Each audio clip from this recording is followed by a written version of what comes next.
Donc, comme ça vous était précisé, cette conférence va vraiment porter sur la figure d'Ambroise Vollard, qui est ce marchand à la renommée vraiment internationale, qui a notamment été mis en valeur lors d'une exposition en 2007 au musée d'Orsay. Donc, un marchand, mais aussi un éditeur, comme ça vient de vous être présenté à l'instant, qui s'est vraiment distingué par son flair et puis par son audace, qui ont fait de lui le marchand, le défenseur d'artistes aussi variés que Paul Cézanne, Paul Gauguin, les Nabis, les Fauves ou bien encore Georges Rouault. Avant de vraiment rentrer dans le vif du sujet et puis d'évoquer Ambroise Vollard d'abord en tant que marchand puis en tant qu'éditeur, je voudrais dire en trois mots quelques informations sur le contexte dans lequel il s'insère et comment il va venir se démarquer sur le marché de l'art à la toute fin du 19e siècle. En fait, tout au long du 19e siècle, donc, le marché de l'art a vraiment grandi en termes de puissance, en termes d'impact. Ce qu'il faut bien voir, c'est que là où l'académie et le salon ont longtemps eu un rôle vis-à-vis de la reconnaissance sociale de l'artiste, ont façonné le succès des artistes, tout au long du 19e siècle, c'est finalement le binôme collectionneur et puis surtout marchand qui va prendre la relève pour porter les artistes et surtout les artistes d'avant-garde, alors que justement le salon, l'académie vont se crisper sur une attitude un peu plus conservatrice qui ne va pas leur permettre de prendre ce tournant. Et c'est donc dans ce contexte que Vollard va arriver et se démarquer à la fin du 19e siècle par son profil absolument atypique. Et je vous propose donc dans un premier temps de regarder sa carrière du point de vue commerce, du point de vue marchand d'art. Et je vous propose donc de, de d'évoquer ce qui a fait sa particularité en tant que marchand d'art. Premier aspect peut-être qu'il faut relever, c'est le fait que sa trajectoire n'est absolument pas toute tracée. Il n'est pas comme un Durand-Ruel ou un Bernheim jeune descendant d'une dynastie de marchands de tableaux ou de marchands de peinture.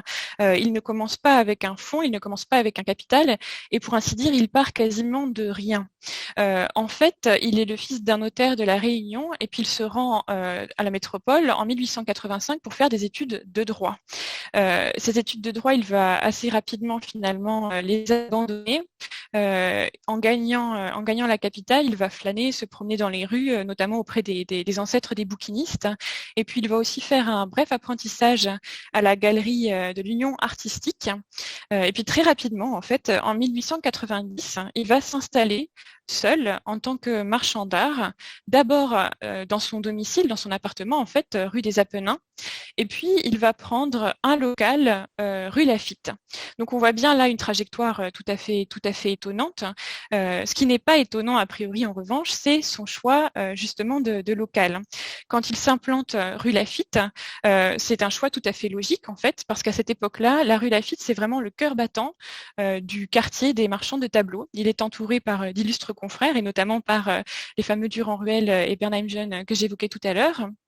Et donc voilà, entre l'opéra et les quartiers d'affaires de la Bourse, il s'insère dans un tissu très très vivant, très dense, qui porte vraiment la peinture. Ce qui va faire en revanche l'originalité de sa boutique, c'est donc son impression et c'est son aspect. Nombreux sont les contemporains qui ont évoqué le profil très étonnant finalement de la boutique d'Ambroise Vollard rue Laffitte. Ce qu'il faut savoir, c'est qu'au fur et à mesure des années, au fur et à mesure que ses moyens le lui permettront, il va déménager à plusieurs reprises rue Laffitte pour occuper successivement des locaux de plus en plus grands, ce qui marque aussi tout simplement que sa fortune croît et lui permet donc d'avoir davantage d'espace. Mais cet espace n'a absolument pas le cachet d'une galerie d'art avec des simèses soignées, des œuvres bien encadrées, accrochées au mur, de quoi finalement attirer, appâter les amateurs et les collectionneurs. Au contraire, autant de contemporains comme Gertrude Stein, comme Apollinaire, comme Kahnweiler, justement, vont évoquer le bazar, le capharnaüm de la galerie Vollard, empoussiéré, où les œuvres sont présentées sans dessus-dessous, pêle-mêle, retournées contre le mur, entassées sur le sol. Et c'est ce que vous voyez là à l'écran, à gauche, avec ce qui est en fait la page d'un carnet de dessin de Pierre Bonnard, qui raconte un petit peu, à la manière d'une bande dessinée, son arrivée à Paris et puis les différents lieux qu'il fréquente. Et là, ce qui est représenté en haut de la page, justement, c'est la fameuse galerie Vollard. Vous le reconnaissez peut-être, c'est le monsieur qui se tient debout au milieu, qui tient à la main une toile. Et puis, il est entouré de tout un cénacle artistique. Alors, pour n'en citer qu'un seul, peut-être que vous le reconnaissez avec son béret sur la tête. Tout en haut à gauche, c'est Renoir dans le petit coin. Et ce que vous voyez, justement, ce sont des toiles, mais dont on ne voit que les châssis. Vous voyez vraiment l'armature qui se trouve au dos de la toile et pas du tout la face peinte. Et les toiles, voilà, on les voit renversées contre les murs ou bien effectivement empilées à même le sol. Ce qui, évidemment, de prime abord, ne semble pas du tout être une stratégie commerciale payante. Et puis une autre chose qui va démarquer finalement la galerie Vollard au sein de la rue Laffitte, c'est sa fameuse cave qui est représentée à droite sur cette toile de Pierre Bonnard. La cave de Vollard, en fait, c'est une sorte d'entresol dans lequel il va recevoir autour de grandes tablées où on peut déguster des mets de cuisine créole notamment, des profils de personnes finalement extrêmement variées. Il y a des compositeurs, des critiques d'art, des demi-mondaines, des collectionneurs, des artistes bien sûr, et puis lui qui préside un petit peu ces assemblées, ces cénacles intellectuels, artistiques et mondains. Là justement, vous le voyez tout au fond de la tablée avec sa serviette autour du cou et puis une bouteille à la main. On le reconnaît avec son crâne déjà un peu dégarni. Et cette cave d'Ambroise Vollard, finalement, ça fonctionne vraiment comme un cénacle artistique qui va contribuer à ancrer ce lieu au cœur de la vie culturelle parisienne.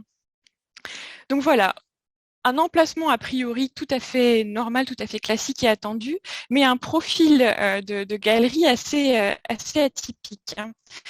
Autre chose tout à fait atypique chez Ambroise Vollard en tant que marchand d'art, c'est sa stratégie commerciale qui va de pair avec un engagement vraiment résolu pour la modernité. C'est ce que je disais tout à l'heure, Ambroise Vollard, il débute sans capital et sa stratégie au tout départ, ça va être d'acheter pour des petites sommes d'argent de tout petits ensembles d'œuvres, souvent des arts graphiques, parce que c'est ce qui coûte le moins cher, à des artistes, notamment des artistes montmartrois, aussi un petit peu à quelques impressionnistes. Et ces œuvres, il va les revendre d'abord assez rapidement pour faire des petites marges de profit.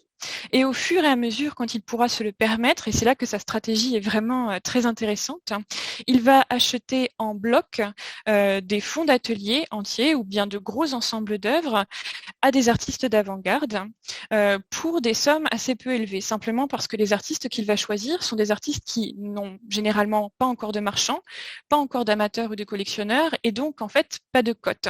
Et c'est Vollard qui va créer finalement la cote de ces artistes, la valeur de ces artistes, en s'engageant, en les exposant, en publiant à leur sujet. C'est ce que je vais essayer de vous montrer maintenant. Voilà quelques exemples de ces artistes qu'il a su soutenir. Alors peut-être il faut commencer par Paul Cézanne parce que c'est peut-être l'artiste qui a plus que tous les autres fait la fortune d'Ambroise Vollard et c'est aussi assez emblématique de l'importance qu'a pu avoir pour ces artistes donc l'engagement de ce grand marchand. En 1895, quand Ambroise Vollard va organiser la première exposition Cézanne dans sa galerie et devenir en fait le marchand de Cézanne, il faut voir qu'effectivement il n'y a pas vraiment d'amateurs qui s'intéressent au travail de cet artiste. Si Vollard vient à Cézanne, c'est en réalité parce qu'il est encouragé et conseillé par Pissarro et Renoir qu'il connaît, auquel il achète par ailleurs, et qui vont l'inciter à s'intéresser donc à Paul Cézanne. Vollard va effectivement l'exposer à plusieurs reprises même et lui acheter là aussi à plusieurs reprises d'importants ensembles d'œuvres qu'il va emmagasiner finalement dans sa galerie. En effet, la stratégie d'Ambroise Vollard, c'est une stratégie du temps long avec forcément une certaine prise de risque, puisqu'il achète ces gros ensembles d'œuvres et que son travail va consister à valoriser, à exposer, à prêter, parfois à publier, et il écrit notamment ses souvenirs sur Paul Cézanne, vous en voyez là la couverture à l'écran, à organiser comme ça toute une sorte de publicité et de promotion finalement autour de cet artiste pour attirer l'attention dessus. Et au fur et à mesure des années qui passent, il ne vendra vraiment qu'au compte-gouttes les œuvres de cet artiste, mais aussi des autres artistes qu'il représente, de manière à ce que la cote puisse continuer de monter et ce faisant donc faire croître sans cesse la valeur du stock de peinture qu'il aura emmagasiné de son côté. Cézanne décède en 1906 et Vollard continue vraiment cette démarche de ne vendre qu'au compte-gouttes, alors que la cote de l'artiste et le nombre d'amateurs de Cézanne croissent sans cesse. Et cette logique, finalement, c'est vraiment celle qu'il va garder et qu'il va adopter pour les autres artistes qu'il va soutenir ensuite. Donc là, je vais vous montrer quelques exemples des artistes qu'il a soutenus, serait-ce que pour que vous vous rendiez compte d'à quel point Vollard a effectivement eu ce flair incroyable et s'est remarquablement un peu trompé, même si ça a pu lui arriver, c'est ce qu'on va voir très rapidement. Alors parmi ces artistes, il y a donc Paul Gauguin que Vollard soutient très tôt. Il devient son marchand en 1895. Il l'expose à plusieurs reprises. Là, ceci dit, les relations sont un peu houleuses par rapport à celles que Vollard pouvait avoir avec Cézanne, puisque aux yeux de Paul Gauguin, Vollard c'est vraiment le cliché du marchand retors, affreux, manipulateur. Il l'appelle le caïman. Enfin voilà, on imagine vraiment des relations assez tendues puisque l'artiste se sent exploité par le marchand. Vollard, ceci dit, l'expose, le commercialise et là aussi participe à la reconnaissance de cet artiste.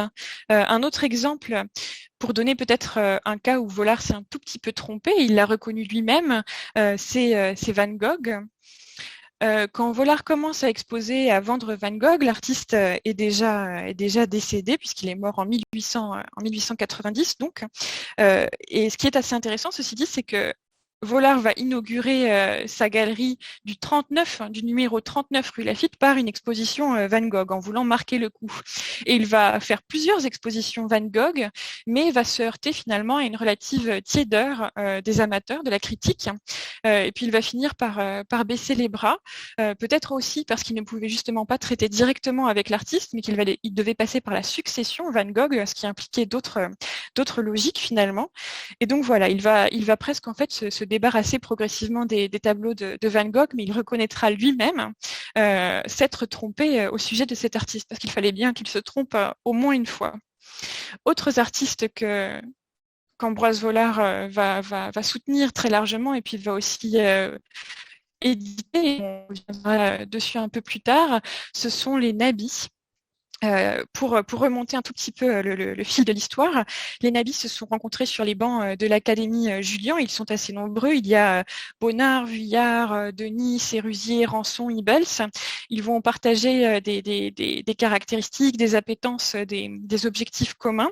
Ils vont se nommer donc collectivement les nabis, ce qui signifie donc prophète en hébreu.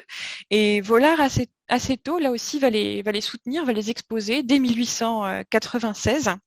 Ce sont des artistes qui, là aussi, évidemment, se placent tout à fait à distance de l'art officiel et qui, au contraire, se placent sous les auspices d'artistes soutenus aussi par Vollard, comme on vient de les évoquer, à savoir Cézanne, Gauguin et Redon. Ce qui les intéresse chez ces trois artistes, notamment, c'est l'idée de ne pas restituer l'espace de manière mimétique, mais de manière beaucoup plus personnelle, symbolique, voire mystique. C'est le choix de couleurs exacerbées qui ne sont pas mimétiques. C'est le caractère parfois décoratif des œuvres et la manière de restituer les relations entre les formes plutôt que les formes elles-mêmes.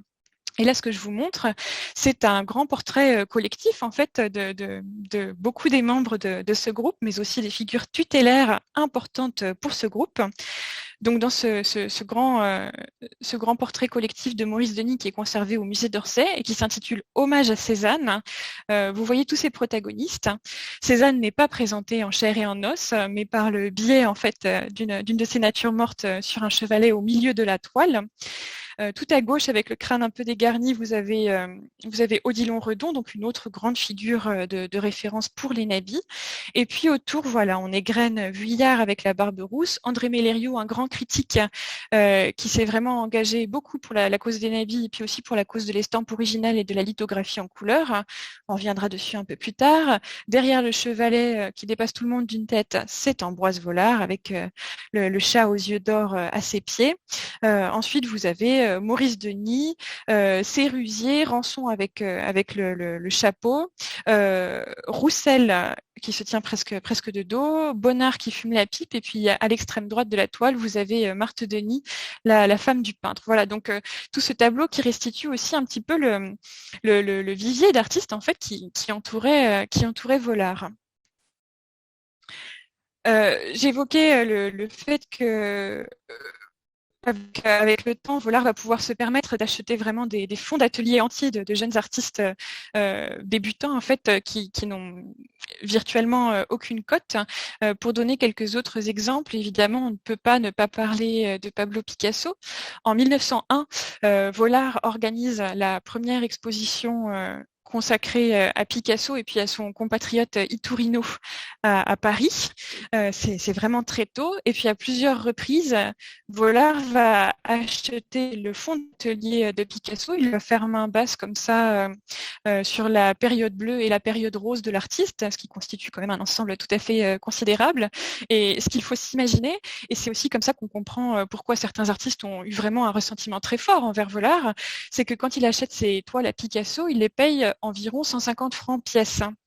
C'est vraiment pas grand-chose, mais évidemment, il faut aussi voir qu'à cette période-là, ces artistes souvent vivent dans des conditions extrêmement difficiles, n'ont pas vraiment de rentrée d'argent, et ces achats, même si c'est pour des valeurs très peu chères du marchand, vont leur permettre tout simplement de vivre. Et c'est après Vollard qui va en fait créer la valeur presque de ses œuvres en s'investissant, en exposant, en publiant, là encore, comme je le disais tout à l'heure. Alors voilà, je vous montre à gauche là un exemple d'une toile de la période bleue qui est passée par la galerie Vollard. Donc cette période qui est caractéristique par ses harmonies de couleurs froides qu'on a souvent liées dans l'œuvre de l'artiste à cette période un peu de dépression qui a suivi le décès de son ami Casagemas, dont le suicide est évoqué là directement dans le sujet de la toile.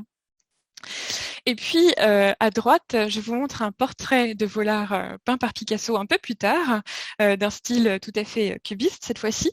Il y a deux choses intéressantes à dire vis-à-vis de ce portrait. La première, c'est que Picasso disait de Vollard que même la plus belle femme du monde n'avait pas été autant portraiturée qu'Ambroise Vollard. Et c'est vrai que de très nombreux artistes, à commencer par Picasso, ont portraituré leur marchand, entre guillemets, ce qui souligne vraiment l'importance qu'il a pu jouer auprès d'eux.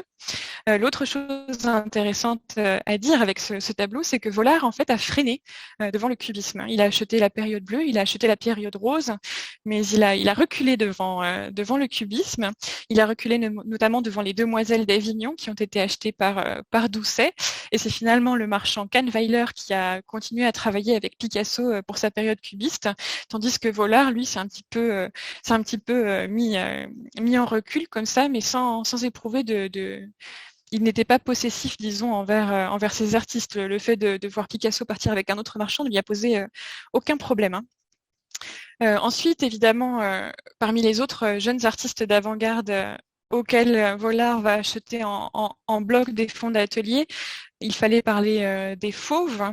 Je ne vais en évoquer que deux parce que bon, il y a eu beaucoup d'artistes auxquels Vollard a acheté Dufy, Vlaminck et ainsi de suite.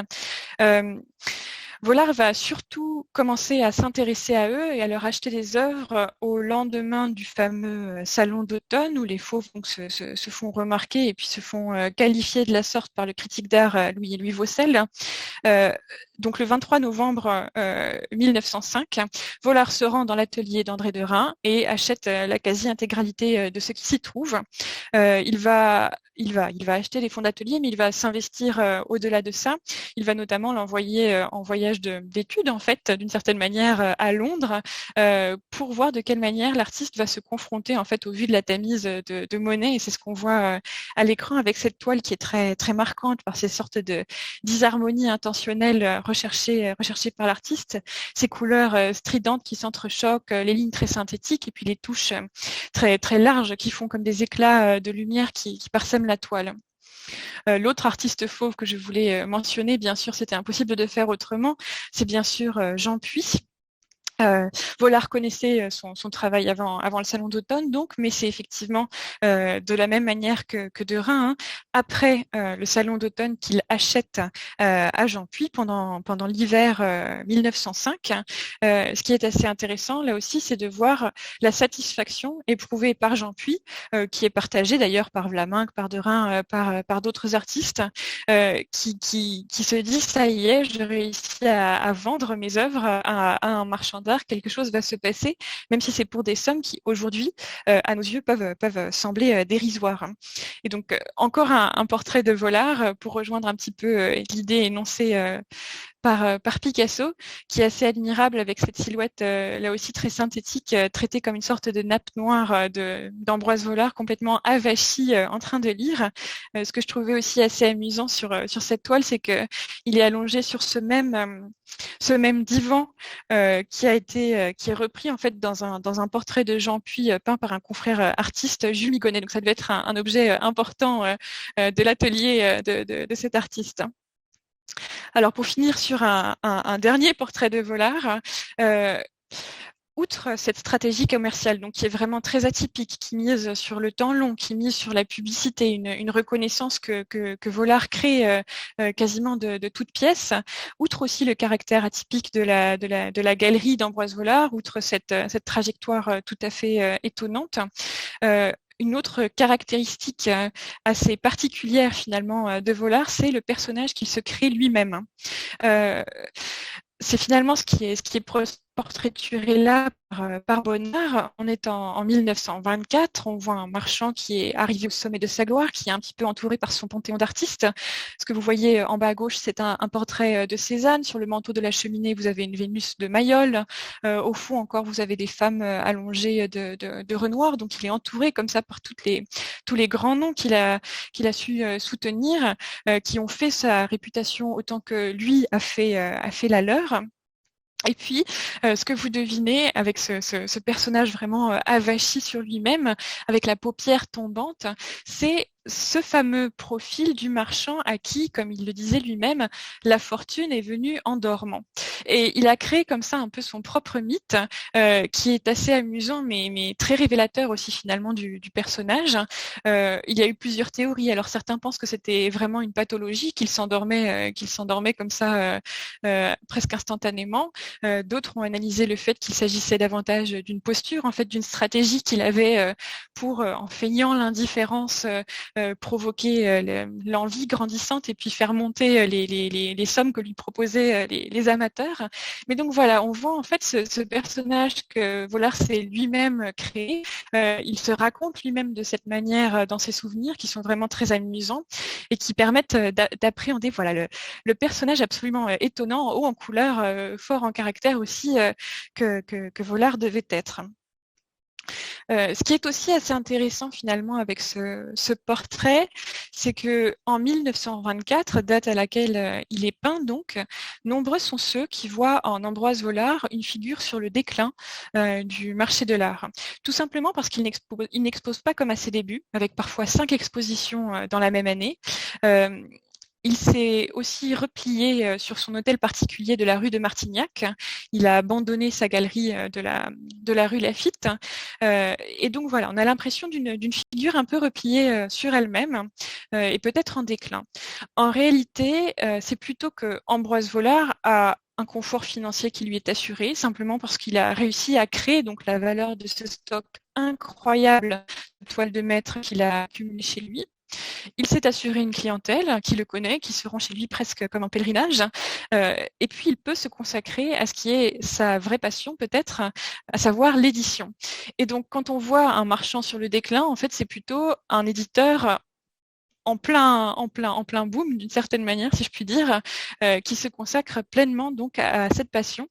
Et c'est cette passion que je vais aborder donc dans un deuxième temps. Ambroise Vollard se trouve donc très rapidement finalement plongé dans son métier d'éditeur, et ce qui va le passionner, c'est de se trouver dans une posture quasiment de créateur, en fait, en chapeautant à la manière d'un chef d'orchestre un réseau immense de collaborateurs, puisque les éditions d'Ambroise Vollard, c'est bien sûr les artistes qu'on va voir tout à l'heure, mais ce sont aussi les graveurs, les lithographes, les typographes, les imprimeurs, les fournisseurs de papier, les maquettistes, les correcteurs, une foule de corps de métier qu'il va coordonner et puis aussi qu'il va bien sûr rémunérer. L'immensité des personnes qu'il doit coordonner nous donne une toute petite idée d'ores et déjà de ce que ça pouvait représenter en termes d'investissement financier que les éditions Vollard. Et effectivement, c'était une entreprise qui n'était pas lancée par Vollard pour son caractère rentable, mais vraiment parce que c'était sa passion. Alors, Ambroise Vollard va se lancer en fait dans le domaine de l'édition en commençant par une réédition, à vrai dire, celle de la suite Volpini de Gauguin, mais sa première vraie réalisation d'ampleur dans le domaine de l'édition, c'est la publication en 1896 d'un album d'estampes sous le titre Les peintres graveurs. C'est une réalisation absolument majeure, et ce que je vous propose, c'est de passer en revue l'intégralité de cet album en parcourant comme ça assez rapidement les planches qui s'y trouvent. Là, ce que vous voyez à l'écran, donc c'est à gauche la pochette dans laquelle se trouvaient les 22 estampes différentes que nous allons voir. Donc il faut imaginer vraiment une pochette qu'on ouvre, dans lesquelles les feuilles sont glissées, mais absolument pas reliées, elles sont libres. On peut les extraire pour les regarder, on peut les extraire pour les encadrer aussi.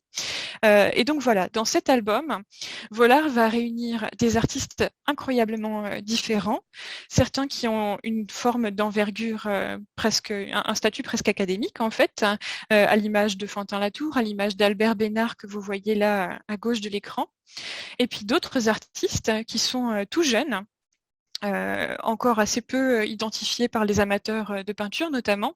Là, c'est le cas des Nabis, et notamment de Pierre Bonnard, dont vous voyez la planche, la petite blanchisseuse, qui est devenue extrêmement célèbre depuis. Et puis, c'est aussi un album qui réunit des techniques extrêmement différentes. La lithographie en couleur est celle qui prime, parce que c'est simplement celle que Vollard préfère à cette période-là. Mais on y trouve aussi de l'eau forte, de la gravure sur bois. Et puis là, ce que vous voyez à gauche de l'écran, peut-être avec un tout petit peu de difficulté, c'est un papier gaufré. Il y a une très très légère impression en fait dans le papier, qui est faite à l'aide d'un système de moule et de contre-moule, qui donne à la feuille donc un léger relief à la manière d'un camée en fait. Et si vous réussissez à la distinguer, en fait c'est une silhouette de femme nue vue de dos.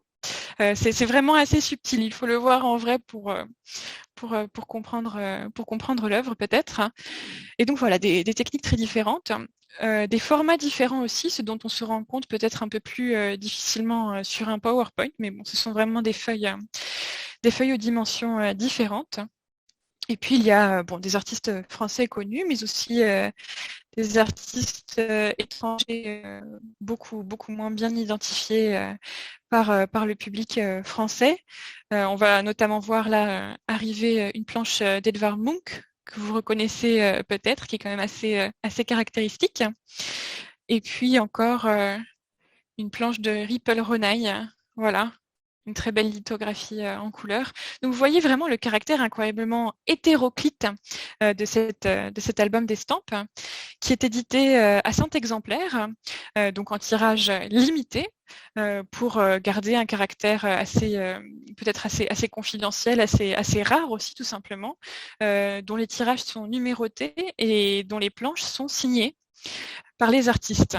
L'idée étant bien sûr de revendiquer complètement ces œuvres comme relevant de l'estampe originale, qu'on oppose donc à la gravure d'interprétation, et puis aussi au flux photomécanique qui déferle un petit peu et qui ne permet peut-être pas, en tout cas aux yeux des amateurs à cette époque-là, de donner à l'estampe un caractère d'œuvre d'art à part entière. L'estampe originale donc prend le contrepartie de cette idée-là et va tout faire pour se revendiquer comme une œuvre d'art à part entière.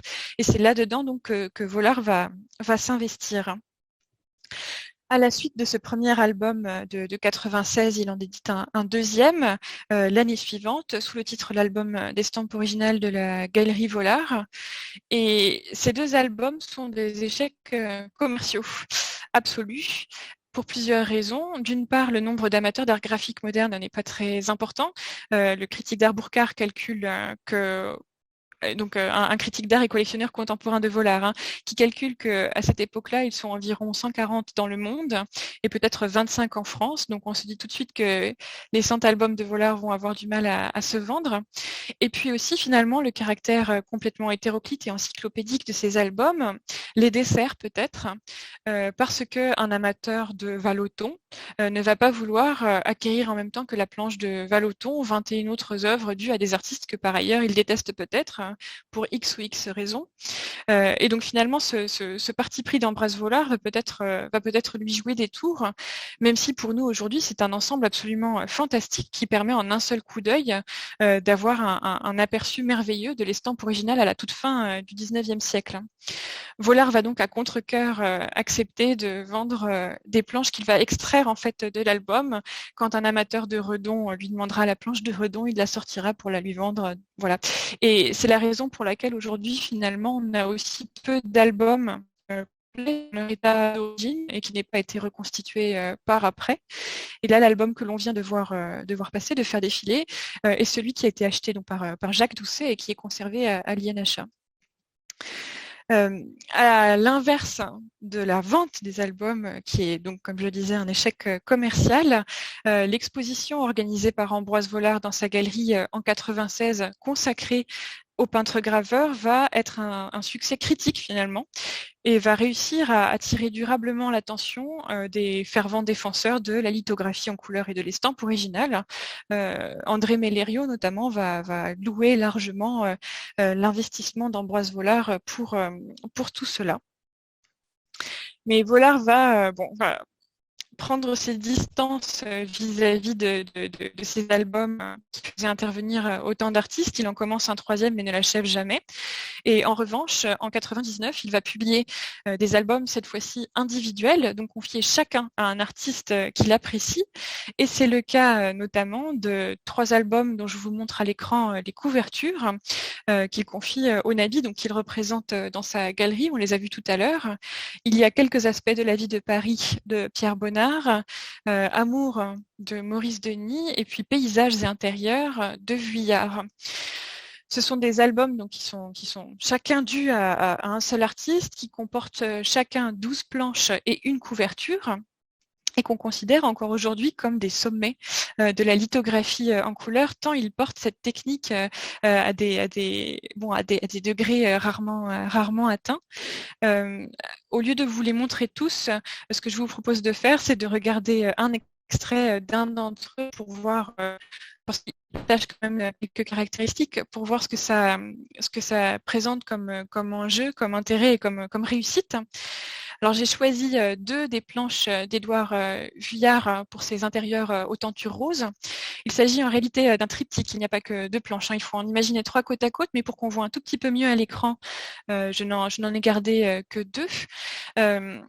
Bon, on est tout de suite marqué par l'incroyable virtuosité chromatique qui va de pair avec une virtuosité technique, bien sûr, dans le domaine de l'estampe et dans le domaine de la lithographie en couleur. Dans ce cas-ci, il faut bien imaginer que pour chaque couleur, il y a une matrice différente, ce qui implique que l'artiste doit dessiner une pierre par couleur. Il y a bien sûr un travail intellectuel incroyable pour réussir à anticiper le rendu que cela va avoir. Et par exemple, si vous regardez là les couleurs bleues, il faut se rendre compte donc que de manière quasiment elliptique, l'artiste a tracé quelques traits bleus sur sa pierre en anticipant, en ayant pleinement conscience de l'effet que ça allait rendre. Et donc c'est au moment de l'impression successive des différentes matrices, des différentes pierres faire donc sur la même feuille de papier qu'on va arriver à ce résultat chatoyant absolument virtuose. La virtuosité technique, là, elle est bien sûr due à l'artiste qui s'est pleinement investi dans cette technique, mais aussi à l'aide qu'ils ont pu bénéficier de la part du lithographe Auguste Clos, qui a été vraiment un collaborateur absolument essentiel des éditions Vollard. Quasiment toutes les lithographies en couleur des éditions Vollard, tant du côté du livre que du côté de l'estampe, sortent de sa presse. Et c'est vraiment un technicien de génie qui a accompagné les artistes, qui a beaucoup accompagné les nabis notamment pour leur enseigner donc cette technique qu'a priori il ne maîtrisait pas. Ce qui est aussi absolument fantastique dans ces planches, c'est la manière justement dont les formes, les objets se dissolvent dans un espace qui rend plus une sensation générale que quelque chose de vraiment très très très précis. L'album Paysages et intérieurs, c'est presque des paysages intérieurs en fait restitués par l'artiste, qui sont peuplés par des figures chères à son cœur, notamment là, vous les distinguez peut-être, la toute petite silhouette au fond de la planche de gauche, c'est la mère de l'artiste, son modèle le plus récurrent. Et puis, même si ce ne sont peut-être pas les deux planches les plus marquantes de ce point de vue-là, on voit aussi tout ce qu'il y a en termes d'expérimentation, du point de vue de la planéité, de la multiplication des points de fuite, des diagonales, des cadrages, qui n'est pas sans évoquer l'influence du japonisme, mais aussi de la pratique de la photographie, puisque Vuillard comme Bonnard pratiquaient la photographie, avaient des Kodak, voilà, faisaient des photographies.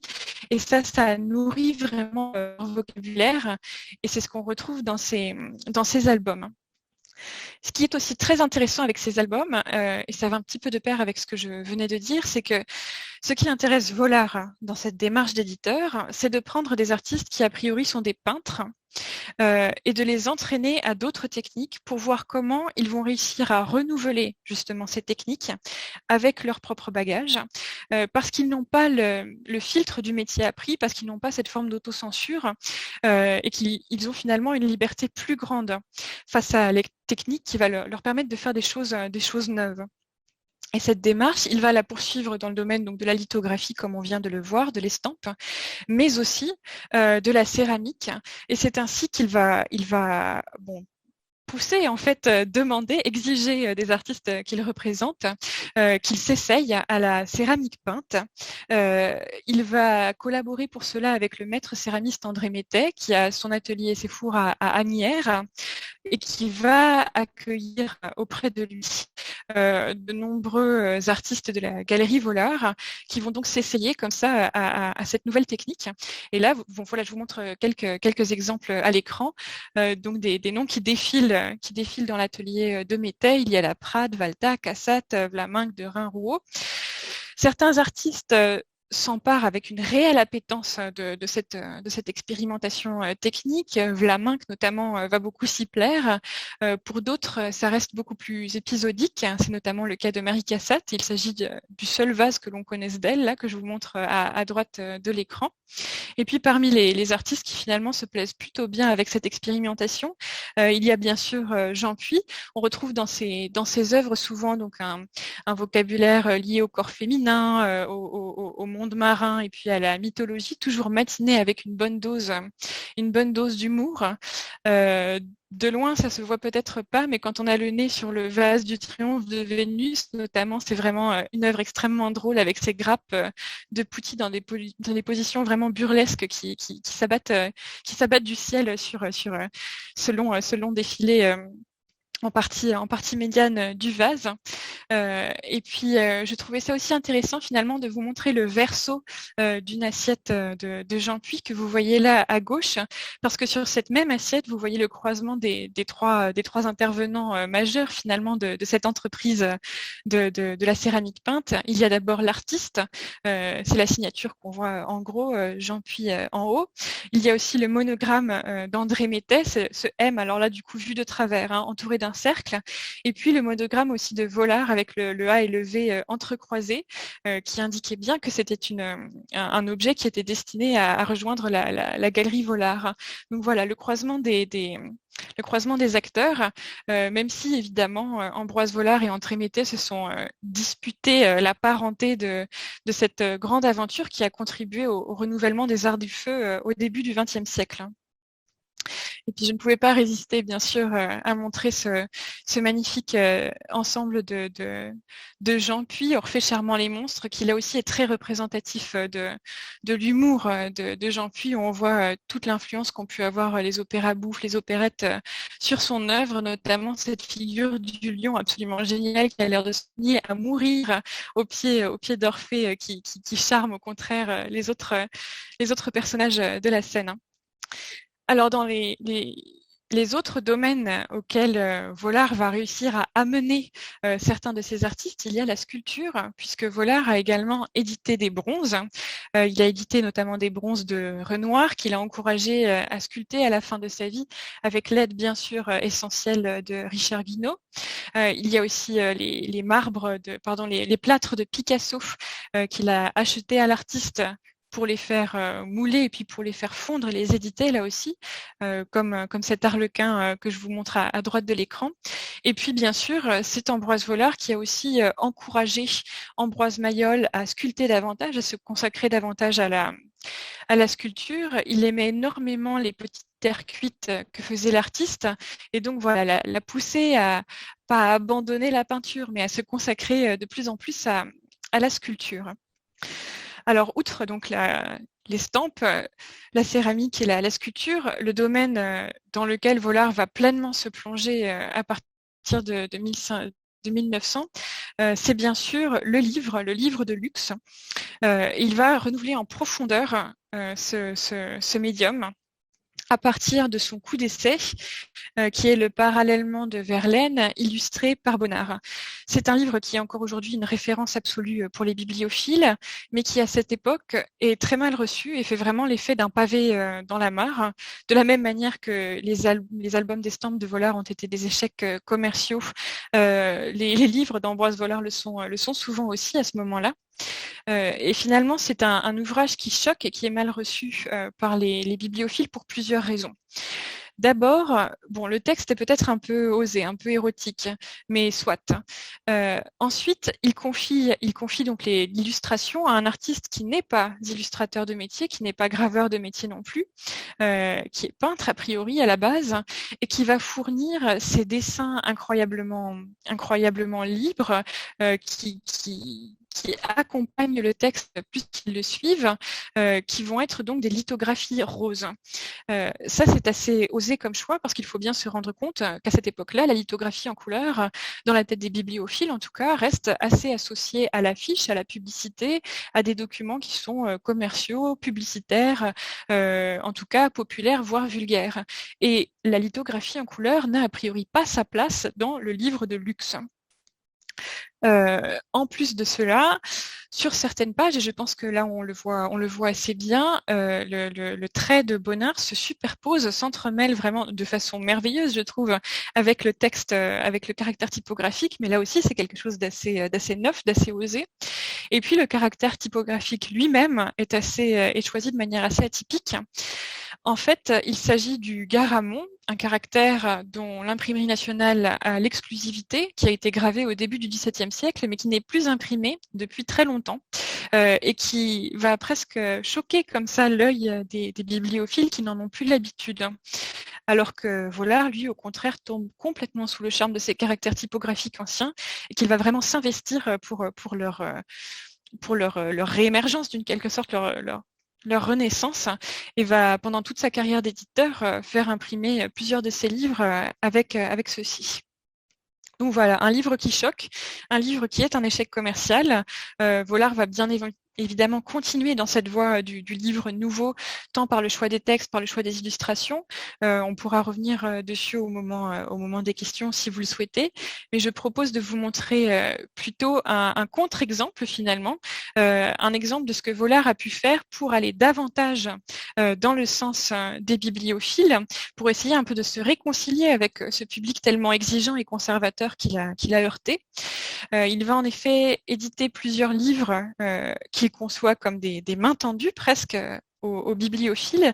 Et un des meilleurs exemples à mes yeux, c'est Gaspard de la Nuit, illustré avec ses gravures sur bois imprimées en noir extrêmement fines d'Armand Seguin. C'est vraiment un ouvrage magnifique, très équilibré, avec le texte bien séparé de l'image imprimée en noir, uniquement quelques rehauts de rouge qui est la seule couleur que les bibliophiles acceptent à petite dose dans leurs livres. Un choix de texte qui a priori est tout à fait classique puisque ce Gaspard de la Nuit a une bonne place maintenant à ce moment-là dans les bibliothèques des collectionneurs. Et c'est Vollard qui raconte lui-même l'anecdote dans ses souvenirs. Henri Beraldi, la grande référence dans le milieu des bibliophiles, se trouve avec l'ouvrage dans ses mains, le pense extrêmement réussi, extrêmement beau, jusqu'à ce que quelqu'un lui dise que c'est une édition Vollard. Et là, il refuse le livre en disant « Ah non, ce serait faire rentrer le diable dans ma bibliothèque ». Évidemment, c'est un peu enjolivé et on devine que Vollard était après coup très fier et très, très heureux d'avoir à ce point secoué les bibliophiles. Il s'en pourlèche un peu les babines, mais ça permet quand même de se rendre compte d'à quel point Vollard, dès parallèlement, s'était fait une réputation incroyablement sulfureuse en tant qu'éditeur et avait braqué ce public de bibliophiles. Et il lui a fallu plus de 20 ans pour réussir enfin à acquérir une forme de reconnaissance, à faire en sorte que ces éditions soient acceptée. Cette reconnaissance, elle arrive à la fin des années 20 et puis surtout dans les années 30, à une période où en fait on va carrément exposer les éditions Vollard. Il va devenir l'objet d'exposition, ce qui marque bien que malgré ses échecs commerciaux à répétition, il parvient à se créer une aura et une reconnaissance importante. En France, bien sûr, il y a l'exposition de 1930 à la galerie Le Portique, mais aussi à l'étranger. Il expose à Bruxelles, en Roumanie, aux États-Unis. En 1936, le MoMA organise une exposition consacrée aux livres illustrés par des peintres et des sculpteurs, un peu le genre que Vollard a finalement contribué à créer. Et le catalogue lui est dédié. Évidemment, il en est extrêmement fier. Ça va rester un de ses grands orgueils. Et puis, ça permet là aussi de mesurer le chemin parcouru depuis ses premiers débuts très difficiles jusqu'à cette reconnaissance internationale très forte. Et dans les années 30, justement, on voit arriver dans le vivier des éditions Vollard de nouveaux artistes qui étaient présents auparavant, notamment dans la galerie Vollard, mais qui viennent comme ça un peu renouveler le vivier des éditions. C'est le cas notamment de Pablo Picasso, avec le chef-d'œuvre inconnu de Balzac. C'est un ouvrage que je trouve vraiment très intéressant et que je voulais mentionner là parce que je pense qu'on y devine vraiment l'intelligence éditoriale d'Ambroise Vollard, qui demande donc à Picasso de lui fournir des œuvres originales, à savoir ses eaux fortes originales avec une ligne très classique comme celle que vous voyez en bas à droite de l'écran. Mais il va aussi choisir de faire reproduire dans ce livre des dessins préexistants de Picasso qu'il va choisir donc. Ce sont notamment ces dessins au point et au trait tout à fait étonnants, et puis aussi des dessins dans une veine un peu plus cubiste qu'il va faire graver sur bois par Georges Aubert, comme celui que vous voyez là sur la couverture de l'ouvrage. Et en fait, la diversité des styles qu'il réussit comme ça à réunir autour du texte de Balzac va parfaitement de pair avec celui-ci, puisque le chef-d'œuvre inconnu de Balzac, c'est cette réflexion sur la manière parfaite, absolue, impossible à atteindre, sur l'artiste qui tâtonne, qui cherche des voies différentes pour atteindre ce Graal créatif. Et donc voilà, tous ces avatars de Picasso finalement qui sont réunis dans un seul ouvrage vont merveilleusement de pair avec le texte de Balzac. Les années 30, c'est aussi bien sûr l'édition de plusieurs ouvrages partagés avec Georges Rouault, qui est une des grandes histoires d'amour-haine de la carrière de Vollard. Ça se passe très très difficilement avec cet artiste, mais ils font ensemble plusieurs projets extrêmement réussis. Et je voulais prendre l'exemple du cirque de l'étoile filante, Parce qu'il me semble très révélateur d'une idée qu'avait Ambroise Vollard de ce que devait être le livre et de ce qu'allait devenir le livre finalement. Évidemment, pour Ambroise Vollard, le livre, c'est d'abord l'image. Il conçoit ses livres, il le dit lui-même, comme une succession de tableaux. Mais plus que l'image primant sur le texte, il va penser de plus en plus l'image comme précédant le texte. Et pour lui, le livre, ça ne va plus être un texte qu'un artiste va venir illustrer, donc avec l'image qui vient se calquer sur le texte, mais au contraire, l'image qui va être créée d'abord par l'artiste et ensuite l'auteur qui va venir broder par-dessus un texte pour l'accompagner, ce qui est bien évidemment extrêmement neuf, même si aujourd'hui c'est une logique que l'on retrouve tout à fait dans les livres d'artistes qui sont encore produits de nos jours. Et de manière un petit peu fortuite, parce que la genèse de l'œuvre est très compliquée, c'est ce qui se passe pour le cirque de l'étoile filante de Rouault. Le texte initial qui devait être écrit par Suarez est abandonné un peu in extremis, et l'artiste, alors même qu'il a déjà réalisé ces magnifiques aquatintes en couleur, va venir par après écrire lui-même le texte qui va accompagner ses propres œuvres, ce qui est tout à fait intéressant. Enfin, c'était impossible de parler d'Ambroise Vollard éditeur sans parler d'Ambroise Vollard auteur, puisque Vollard s'auto-édite d'une certaine manière. Il va écrire et faire éditer dans d'autres maisons ses souvenirs d'artistes. Un peu plus tôt, on a vu passer donc ses souvenirs, sa biographie de Paul Cézanne. Il écrit aussi sur Degas, sur Renoir. Il écrit aussi une série d'œuvres de fiction qui est un peu moins connue, et notamment j'aimerais bien parler de sa geste du père Ubu, qui est tout à fait intéressante et amusante. La genèse est la suivante. Il faut imaginer bien sûr que le père Ubu découle tout droit de l'Uburois de Jarry. Et donc voilà, un jour, dans la cave d'Ambroise Vollard se trouvent réunis Vollard lui-même, Alfred Jarry, et puis Pierre Bonnard qui va faire les dessins, le poète belge Fagus, et le compositeur Terrasse qui va faire les petites musiques des comptines de l'almanach illustré du père Ubu que vous voyez à gauche de l'écran. C'est un ouvrage absolument délicieux, irrévérencieux, provocateur, qui s'en prend à tout le monde, qui est tellement provocateur d'ailleurs qu'aucun des 5 auteurs n'ose y apposer leur signature. Et cet exercice d'écriture tellement acerbe, tellement provocateur, voilà, va tellement plaire à Ambroise Vollard qu'il va en faire toute une suite d'aventures du père Ubu. Et puis il va écrire le père Ubu au PTT, le père Ubu à l'aviation, les réincarnations du père Ubu et le père Ubu à la guerre notamment. Pour les éditions de luxe, qu'il édite lui donc, il confie bien sûr les ouvrages aux artistes qu'il apprécie.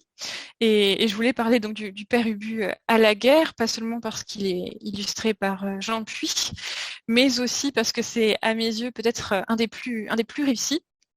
Et je pense que pour comprendre pourquoi l'ensemble est réussi, il faut s'intéresser à la genèse de l'œuvre. En fait, quand Jean Puy lit le Tapuscrit en fait, d'Ambroise Vollard, il est lui-même mobilisé pendant la Première Guerre mondiale, d'abord dans les tranchées, puis à la section du camouflage.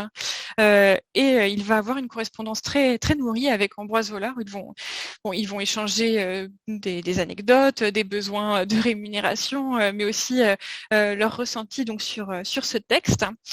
Et au lendemain de la guerre, donc, quand Puy peut travailler aux illustrations de ce texte, on voit à quel point une osmose s'est faite entre la plume d'Ambroise Vollard et les eaux-fortes, les œuvres de Jean Puy, avec ce même comique grinçant, à la fois agressif et très léger, qui fait un ensemble absolument équilibré, étonnant et réussi, je trouve.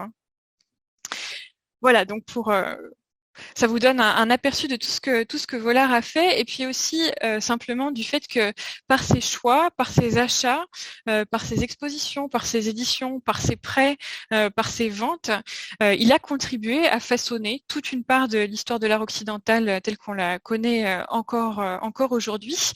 Et c'est important, je pense, de souligner le rôle qu'ont pu jouer les marchands d'art, les éditeurs d'art pour vraiment façonner, pour écrire cette histoire de l'art qu'on enseigne et qu'on connaît encore.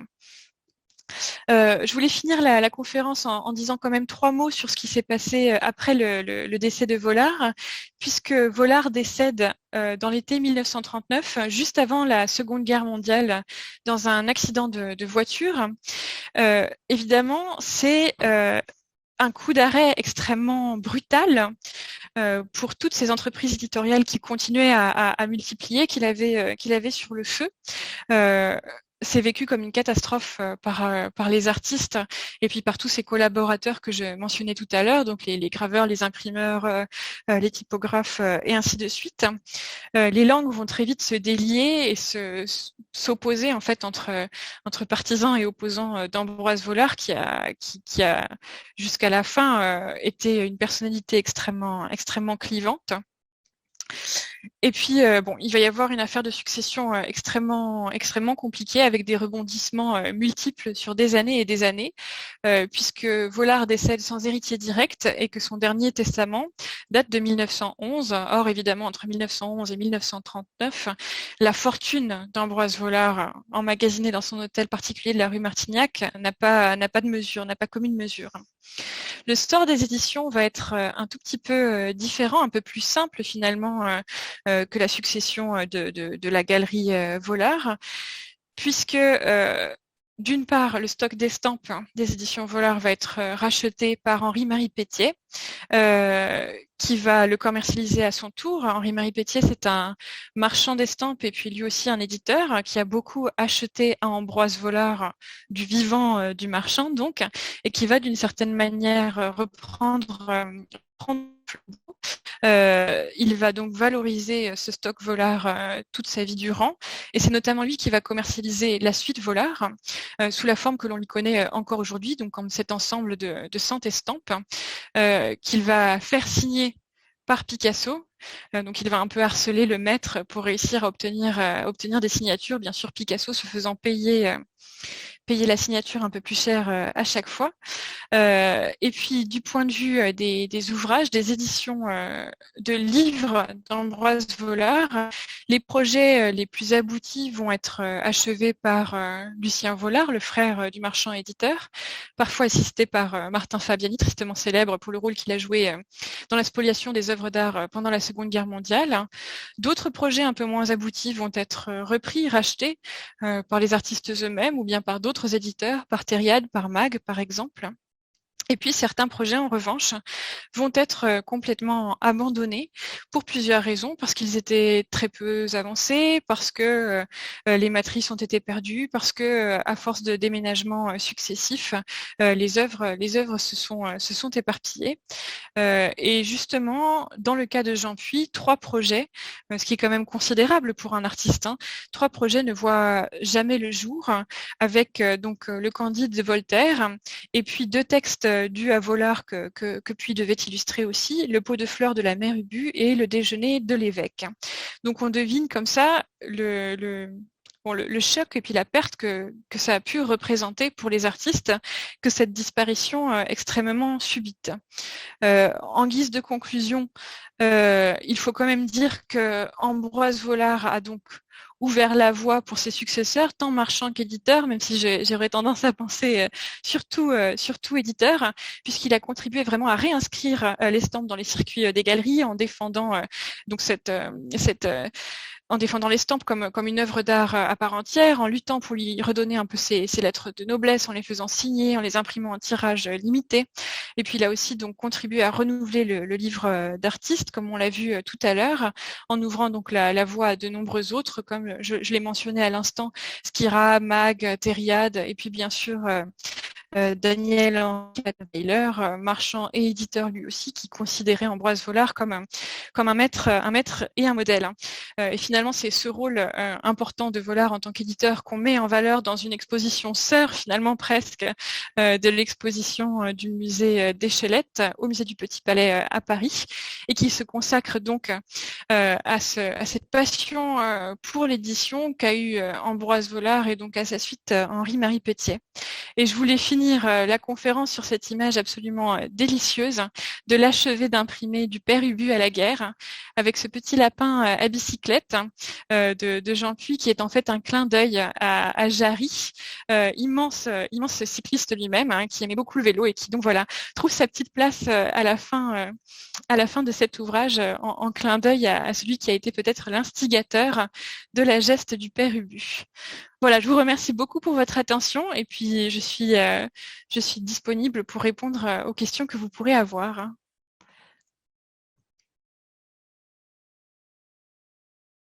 Pardon, voilà, je réactivais mon micro. Merci beaucoup, Clara Roca, pour cet exposé très intéressant et vraiment très enrichissant. Alors, ce petit cycliste à la fin est aussi très intéressant puisque Jean Puy a fait une partie de la guerre à vélo aussi, puisqu'il a été un temps coursier cycliste. Cette référence est aussi intéressante dans ce sens-là. Voilà, je vois beaucoup de remerciements, notamment Madame Guérin, Apolline Guérin, qui vous remercie sur le chat. Est-ce que certains d'entre vous, est-ce que vous voulez prendre la parole pour poser des questions? Est-ce que certains propos, vous souhaitez que certains propos soient prolongés? N'hésitez pas. Donc, soit en demandant la parole en bas de l'écran dans lever la main, et donc on pourra réactiver votre micro, soit en laissant une question ou un commentaire dans le forum de discussion.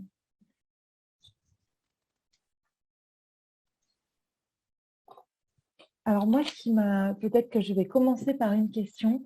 Ce qui m'a beaucoup intéressée dans votre conférence, et puis en recommençant aussi dès le départ, c'est finalement comment Ambroise Vollard a été une sorte d'alchimiste. Il a organisé finalement énormément de collaborations avec des corps de métier très différents, vous l'avez dit, et à chaque fois, d'une certaine manière, il a magnifié les disciplines auxquelles il s'est attelé.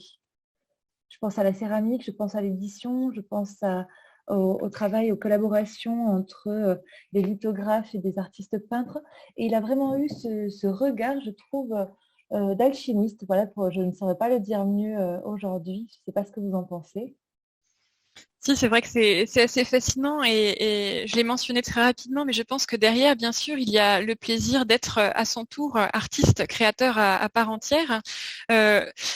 Plusieurs personnes ont voulu interpréter le travail d'Ambroise Vollard en tant qu'éditeur de livres comme une sorte de frustration, oui. En voyant en lui une sorte d'auteur manqué, quelqu'un qui aurait voulu vivre de sa plume peut-être.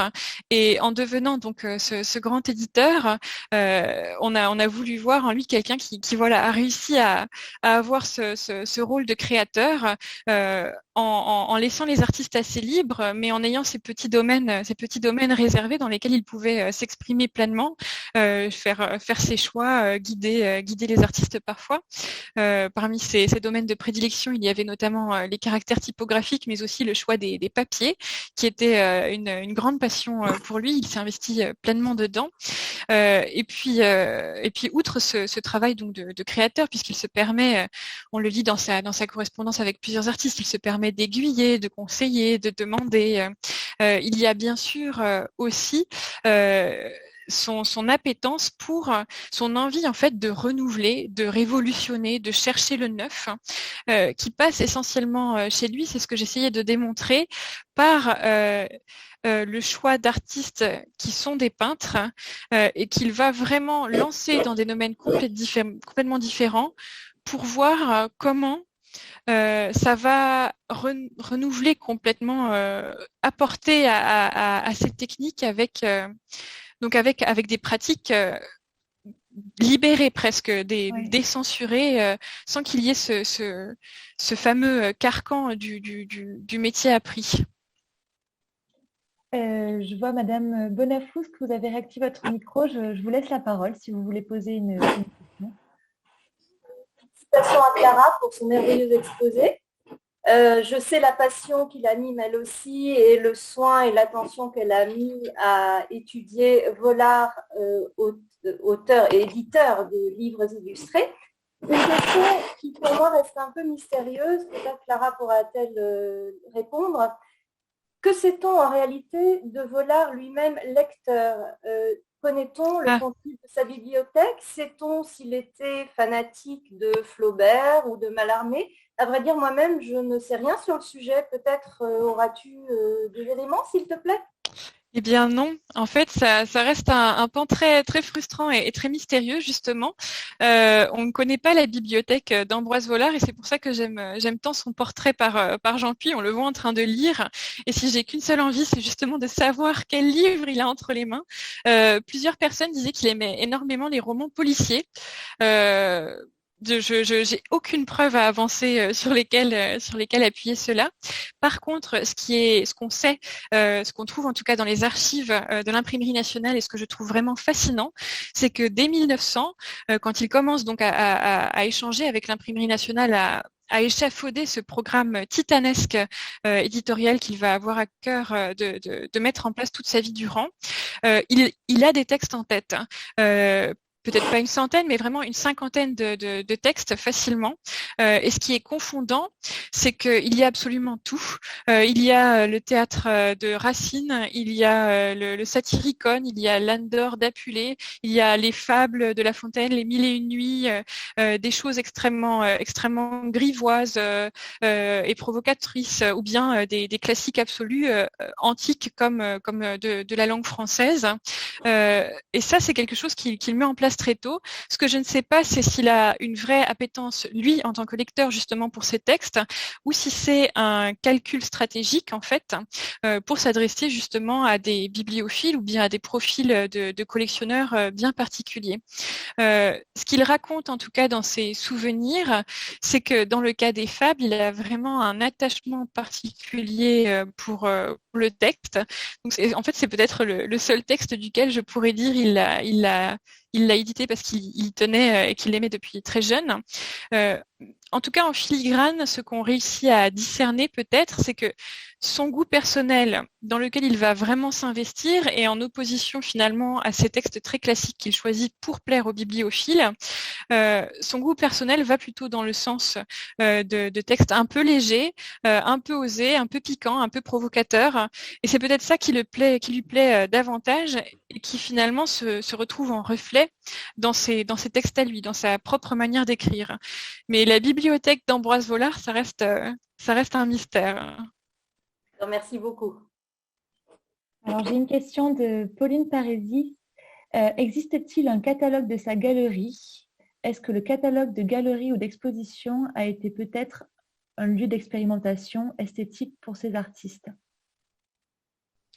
Alors, un catalogue du contenu, je ne sais pas si je comprends bien la question. Le contenu de la galerie d'Ambroise Vollard, si vous voulez un catalogue, une sorte de catalogue raisonné, il y a le catalogue de l'exposition de 2007 du musée d'Orsay, qui répertorie un petit peu ce qui est passé entre les mains d'Ambroise Vollard. Par contre, en termes de support d'expérimentation pour les artistes, c'est peut-être là que j'ai peut-être pas tout à fait saisi le sens de la... que j'ai mal lu la question, je vais la relire, excusez-moi. Donc, est-ce que le catalogue de galerie ou d'exposition, est-ce que ce catalogue a peut-être été le lieu d'expérimentation esthétique par ces artistes ou pour ces artistes? Peut-être si la personne veut prendre la parole pour compléter la question. Pardon, excusez-moi, voilà, je vous en prie. Je me demandais si le catalogue de... Est-ce qu'il a créé ou mis en place un catalogue pour les œuvres qu'il avait en effet en sa possession? Est-ce que celui-ci était à la vente ou est-ce qu'il demandait à ses artistes, par exemple, de l'illustrer pour promouvoir justement l'esthétique qu'il soutenait? Alors, il n'y a pas de catalogue des éditions Vollard fait par Vollard de son vivant. Ce qui s'en rapproche le plus, c'est le catalogue de l'exposition de 1930 à la galerie Le Portique, qui est consacré aux éditions d'Ambroise Vollard. Ça ne représente bien sûr pas toute la carrière d'éditeur de Vollard, du coup, puisque c'est une exposition de 1930, mais ils sont répertoriés les projets accomplis et puis les projets à venir de l'éditeur. Et l'ouvrage est orné d'une eau-forte originale de Dufy, qui est en fait un portrait d'Ambroise Vollard, donc qui a un caractère un peu luxueux, un peu à part. Ce qu'on conserve de manière très très rare, très très ponctuelle, outre cela, ce sont les plaquettes d'exposition, des expositions de la Galerie Vollard, mais qui n'ont pas de caractère esthétique particulièrement recherché et qui sont somme toute assez sommaires, où l'on voit la liste des noms d'artistes qui présentaient des œuvres avec des titres parfois extrêmement elliptiques. Je ne sais pas si ça répond tout à fait à votre question. Oui, c'est parfait, merci. Alors, j'ai une autre intervention de monsieur ou madame Courriol. Alors, merci pour cette conférence. Vous avez mentionné les tableaux de peintres étrangers dont il assure la promotion et la vente. En revanche, il n'édite que des auteurs français, uniquement des textes en français. Est-ce qu'il a eu des contacts avec des éditeurs ou des auteurs étrangers? Alors, il travaille avec quelques artistes étrangers et pour ce qui est des textes, c'est vrai que la situation est un petit peu compliquée. En fait, je pense qu'il s'est retrouvé à plusieurs reprises dans des situations assez complexes avec des successions d'auteurs et avec des traducteurs qui ont fait qu'il a peut-être limité un peu cette part de ses travaux. Ce qui est un petit peu dommage parce que du coup, c'est ce qu'on connaît moins des éditions Vollard, c'est que nombre de ces éditions qui relèvent de traductions, que ce soit de textes antiques ou bien de textes en langue étrangère. Je pense notamment aux poèmes de Thompson. Ce sont des éditions posthumes, Vollard posthumes, donc qui ont été bouclés après son décès et qu'on connaît un peu moins. Mais il y a bien des textes de langue étrangère, dont ces fameux poèmes de Thompson, qui ont été traduits par l'épouse de Maurice Denis, qui s'est chargé de l'illustration de l'ouvrage. Et puis, outre cela, bon, Vollard avait des projets comme, par exemple, une édition des textes de Byron. Il ne s'est vraiment pas seulement cantonné aux auteurs français, même si, je pense, pour des raisons de facilité, tout simplement, c'est ce qu'il a fait le plus souvent. Et puis, vous l'avez dit, alors, il était dans un entre-deux, il me semble, entre l'idée quand même d'avoir quand même une activité commerciale, de vendre ses productions même dans l'édition, tout en étant dans l'innovation et dans l'expérimentation. Mm-hmm. Du coup, effectivement, les textes classiques étaient peut-être une manière pour lui de se lancer auprès du marché de la bibliophilie. Absolument, c'était comme une sorte de filet de sécurité. Quand il édite l'imitation de Jésus-Christ, c'est un succès de librairie absolue, peut-être le deuxième livre le plus vendu après la Bible. Il est sûr que en tout cas du point de vue du texte, ça va pouvoir être acheté. En revanche, quand il édite le Jardin des supplices de Mirbeau, incroyablement sulfureux et provocateur, il sait très bien là qu'en revanche, il ne va absolument pas dans le sens des bibliophiles. Et donc tout son travail d'éditeur, en tout cas pendant les 20 premières années, ça va être ce savant travail d'équilibriste pour réussir à avoir d'une part des textes qui vont pouvoir plaire à ces bibliophiles très conservateurs, très puritains, très exigeants, et d'autre part des choses qui, à mon avis, lui plaisent davantage à lui et qui sont beaucoup plus provocatrices, beaucoup plus neuves, beaucoup plus osées. Et ce qui est en revanche très intéressant, c'est que dans la dernière partie de sa vie, dans les années 30, il va davantage se tourner vers l'édition d'auteurs contemporains. Mirbeau, c'est un contemporain, bien sûr, mais c'est aussi à ce moment-là qu'il va beaucoup travailler avec André Suarez, avec qui il forme une espèce de trio avec Rouault, Suarez, Vollard, qui vont ensemble avoir de très nombreux projets. Et ce qu'on sait un petit peu moins de la suite Vollard de Picasso, c'est qu'il s'agissait à la base d'un projet de livre qui relevait tout à fait de cette idée qu'avait Ambroise Vollard, qu'il devait d'abord y avoir l'œuvre de l'artiste et puis ensuite broder par-dessus donc ce texte de l'auteur.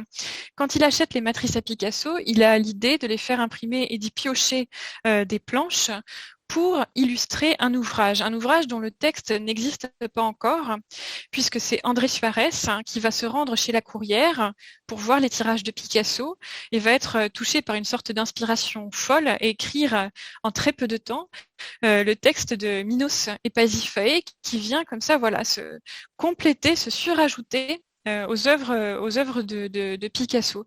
Mais donc il y a quand même cette démarche de s'intéresser aux textes contemporains, aux textes neufs, aux textes provocateurs, tout en gardant effectivement, notamment pendant ces premières années, ce filet de sécurité avec des textes, avec des techniques, avec des des styles d'illustration aussi qui vont lui permettre de se raccrocher désespérément aux bibliophiles qu'il tente de convaincre. Ça m'évoque une remarque, vous évoquez le fait que les amateurs d'art moderne à l'époque, au niveau de l'estampe, étaient déjà assez rares. Mais du coup, en termes de public ou en termes d'audience, les bibliophiles de son époque n'étaient pas forcément les amateurs d'art moderne, ou en tout cas, il n'y avait pas de rencontre entre ces deux publics. Non, et c'est presque, en fait, c'est la rencontre entre les deux publics, elle s'est créée à force d'acharnement de la part de Vollard et puis d'autres éditeurs aussi, qui ont presque, oui, c'est ça, qui ont créé le public sur mesure pour ce qu'ils produisaient.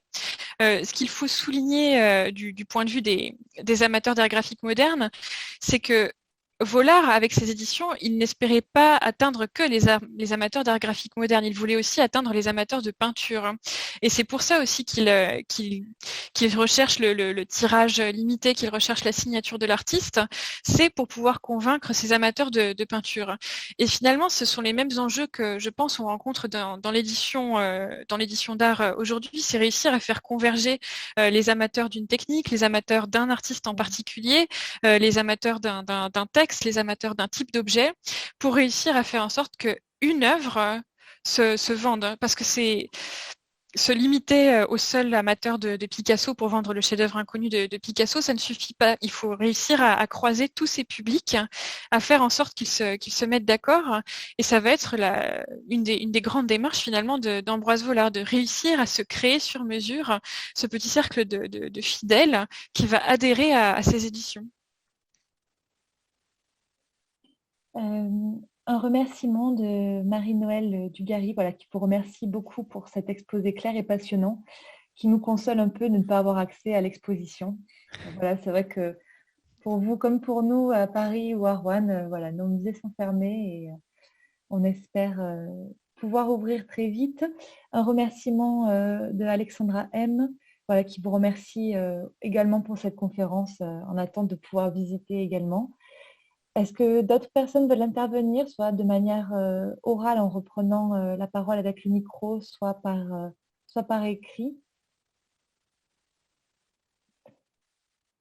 Voilà, ben, je vous remercie encore très chaleureusement, Clara, pour cette conférence. C'est moi qui vous remercie. Voilà. Et je vous remercie encore, je remercie tous les participants, pour ceux qui sont encore avec nous, d'avoir suivi la conférence jusqu'au bout. Je ne peux que vous inviter à la réouverture des musées à vous rendre à Paris au Petit Palais pour découvrir l'exposition édition limitée, et vous rendre aussi à Rouen pour découvrir, on l'espère, l'exposition Jean Puy. On a tous hâte. Voilà, on a tous hâte, effectivement. Merci beaucoup à tous. Je vais mettre fin à cette conférence. Et je vous dis à très bientôt donc pour le musée Joseph Deschlettes. Nous avons rendez-vous le 22 avril pour une conférence de Bruno Itier sur la tapisserie fauve, conférence qui clôturera notre cycle d'exposés autour d'exposition Jean Puy Ambroise Vollard. Un autre médium après la céramique, après l'édition, la tapisserie, qui n'a pas été travaillée par Jean Puy, mais certains de ses contemporains ont fait un travail extraordinaire avec ce médium. Voilà, cette conférence normalement sera en ligne dès la semaine prochaine. Et voilà, merci encore une fois Clara Roca. Et puis, merci à vous surtout. À très bientôt. Au revoir. Au revoir.